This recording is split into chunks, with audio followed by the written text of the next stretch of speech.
अहिले नेपाल सरकारको 27 वटा राष्ट्रिय गौरवका आयोजनाहरू छन्।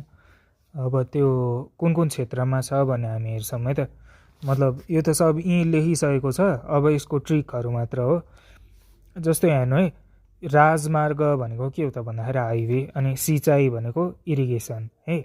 अब राजमार्गलाई के बनाऊँ भन्दाखेरि रा मात्र याद राख्ने। यहाँ हेर्नु, रा छ के राक्षस भन्ने याद राख्ने। राक्षस शिक्षक, रा छ आयो नि त, छबाट छ आयो, अनि शिक्षकबाट पनि के अरे छ आयो भनेपछि छ भइहाल्यो है। अर्को यहाँ हेर्नु है, अब यो रङ्गशाला। अब यो रङ्गशाला भनेको चाहिँ के हो भन्दाखेरि अब यहाँ हेर्नु है, यो जीवनमा अब त्यो बुढेसकाल लाग्दै गएपछि त्यो मान्छेहरूको जीवनबाट रङ नै हराउँछ नि त। अनि त्यसपछि के हुन्छ त भन्दाखेरि जीवनबाट जीवनको सब मस्ती नै जान्छ क्या, मस्ती है, मस्ती भन्ने याद राखेको हुन्छ। अब मस्ती लास्टमा ती आयो, तीबाट आउने भनेको 3 भइहाल्यो है। यो हावा ट्रिक छ, त्यही पनि काम लाग्छ है, यो काम लाग्छ। अर्को विमानस्थल। अब नेपालमा कतिवटा त्यो इन्टरनेसनल एयरपोर्ट छ भन्नु त? 3 वटा होइन। एउटा पोखरा, अर्को काठमाडौँ, अर्को लुम्बिनी भइहाल्यो 3टा। अनि अर्को यो जलविद्युत 4 वटा। अब यो कसरी याद राख्ने भन्दाखेरि हेर्नु है, जल भनेको के हो? पानी।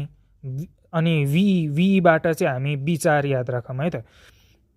अब के अरे, अथवा जलविद्युतलाई जल भनेर याद राख्ने। अनि जलमा हामी के गर्छौँ भन्दाखेरि नुहाउँछौँ होइन। अब तपाईँहरू नुहाउनुहुन्न होला, म त नुहाउँछु, म त सफा छु नि त, हुन त छैन, त्यही पनि भनिदिएको। अनि म सफा छु, अनि म जलमा गएर के गर्छु त भन्दाखेरि नुहाउँछु। नुहाउँदाखेरि के हुन्छ त, म सोच्छु नि त, सोचेपछि के आउँछ? विचार आउँछ। अनि जल विचार, 4बाट यो के अरे 4 आइहाल्यो। अब यहाँ हेर्नु है, रेलवे भनेको के हो त भन्दाखेरि अब नेपालमा कुन रेल छ त भन्दाखेरि त्यही जनकपुर जयनगर, त्यहीबाट 1 आयो। अर्को यो खानेपानी भनेको मतलब त्यो खानेपानीसँग रिलेटेड पब्लिक इन्टरप्राइज, सार्वजनिक संस्थान पनि कतिवटा छ? त्यो एउटा मात्र छ, त्यहाँबाट याद भइहाल्यो। अर्को वन होइन, यो वन त नामैले भन्छ, यो वनलाई यस्तो वन यस्तो छ नि, यहाँ यो एउटा आकार थपिदिनु त वान आइहाल्यो, क्वेसनले एन्सर भन्छ। अर्को यो गुठी है। अब यो गुठीलाई चाहिँ एउटा गु, अर्को ठी। यो त धेरै नै हावा भयो होइन।